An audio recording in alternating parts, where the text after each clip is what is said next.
Hey guys, I wanted to make a quick video on how to catch a falling knife, but I will say this, okay? This is a very dangerous play, so I don't recommend it for any new traders, okay? Today there was a big play, a firm. In a nutshell, it's a company that's been going up for a while now, and if you take a look at the kind of like the daily, I mean a lot of people buy this. This is like a legit company. Okay?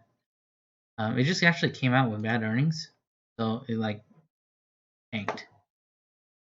So when it tanked, if you didn't get the news right away, um, you're gonna end up chasing it. And so a lot of people chase this. They just chased it all. They just start shorting. But the thing is, you don't really know like how low it get, right?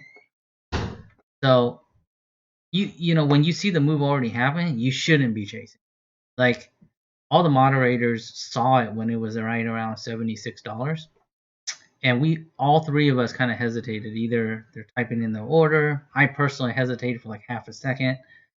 I believe ACFL was trying to type in his order as well, or an Onoke didn't fill. Like he put in his order, it didn't fill, so he was like a split second late. But it kept going down. Now you could probably look at it and say, hey, like yeah, well, you're not too late. You can go all the way down. But the reality is, you don't want to have. First, you don't want to chase. Second is that you don't know if it's going to bounce right here or not. Okay, so you're better off missing the play. Now the play isn't done. See, this is where I'm going to show you. There's plenty of opportunity even after it, but you're not chasing. So it's a safer play. You're going to have your risk and reward. You're going to have your plan. By just chasing it, you don't have a plan because you don't know where your stop out is. You don't know the amount of shares that you get. You don't know anything, right? So, all right. This kind of play, I will preface by saying that it can't just be any regular play. Like if it goes down a little bit, and I saw a lot of people online buying, they would blindly buy it like right here because they're like, oh, okay, well, it should kind of bounce off a little bit right here because there's a little bit of support right here and so forth, right? But that's not the kind of play I'm talking about. I'm talking about catching a falling knife, like a straight knife like this. Okay, it doesn't happen that often, but when it does, it gives you tremendous range. It gives you, if you know how to do it correctly, you'll kill it. And you'll kill it on the long side and you'll kill it on the short side. Okay, so I'm going to show you how I did it. Now, I'm going to tell you straight up, I made a mistake too. And I'll point that out in a little bit, okay? All right, so I didn't buy when it went here because it wasn't enough of a drop. As soon as it broke down, I was telling live on the mic, okay, guys, I'm going to look for a long arm. Okay, so how do you do it? The secret is in the volume. Okay. All right, check this out. So I'm gonna delete this. I'm gonna go over kind of how I did it. All right, as it's going down, right? Again, you're looking for overextension here. So super, it goes down, down, down, down, down, down, right? Just pay attention to the volume bars. Okay. I kind of jumped the gun a little bit. As soon as it went down to like the 58 range, it started stalling right here, and I was looking at the tape. I didn't record the tape, so I couldn't go over it, but it started stalling right here, so I took a position right here as a starter position because it didn't fall in line with what I'm about to go over, which is the volume. Okay, I just saw a stalling and I wanted to get in early, so I only took a half position, but then it went down a little bit lower and I took another half position right here. Then I'm on full position, and then it kind of bounced up a little bit, and then it broke down, and then I had to cover. I had to cover down here for a while. Okay, so that was my first play. Now again, that's not the way to do it. Okay, I did it because I was jumping the gun a little bit. I wanted to have the best average possible. So again, I knew that when I did it, I had it in mind. So what I did was I only took a half position. Like I didn't take a big position. Okay, so here's what you really need to do. This is the safest way to do it. You're gonna have risk and reward in mind, and you're gonna have a plan. Okay, so typically when a thing dumps like this, okay, the entry should be when you start seeing this 1 minute bar turn green. So this shows buying, right? So this 1 minute bar right here, and it's you gotta wait for the volume bar not to go like to be like right here. Just let it finish. Let it go all the way up here. It has to be 75% minimum of, you know, the dump candle. Okay, so as I saw this, you know, it ended it right here. So I ended up getting around 53. I just waited for the volume to come in, 53, and then you know you have risk at the bottom of that candle. So now you're at, you know, you have $3 risk. Okay, so then you just size it. You know, you size it for whatever your risk is. Take your risk and you divide it by the amount of you know, your stop out, and that should give you the amount of shares that you got to buy on the long side. Okay. Obviously, if it doesn't have any juice and it comes back down, then you're gonna cut it, and you're only gonna cut for 1 hour. Okay. So now the follow up question is, how do I know when to take profit? Okay. Okay. So the profit is any kind of move like this. It usually retraces 30 to 40% of the move back up. Okay. So so all you do right here is you know you draw your levels. So you do the Fibonacci retracements, right? So at 30%, it's right around about the $60 range.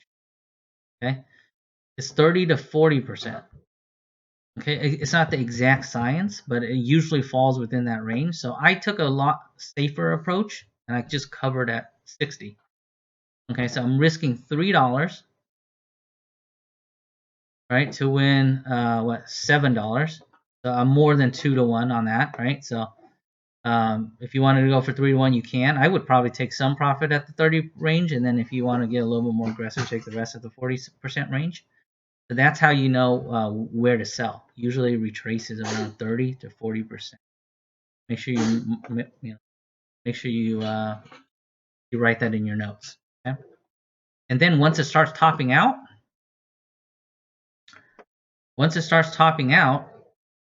you're going to and how do you determine that, right?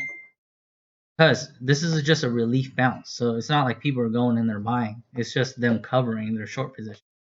So what you do is you wait for the green candles to go lower, lower, and lower, and then in around like the 40 to 50% range, which you know is when it starts like reversing to the bottom end, you're gonna look for volume. So you're gonna like, okay, so here it goes. Here's the volume. It starts coming in. You know, the selling volume. The green bars are getting lower. Selling volumes starting to creep up. You're gonna, and it's right around the 40 to 50% range. You're gonna take a, you're gonna short right here, and it usually retraces 30 to 40% of the retracement. So the same exact thing as what we just talked about. So now you're gonna basically draw your Fibonacci levels.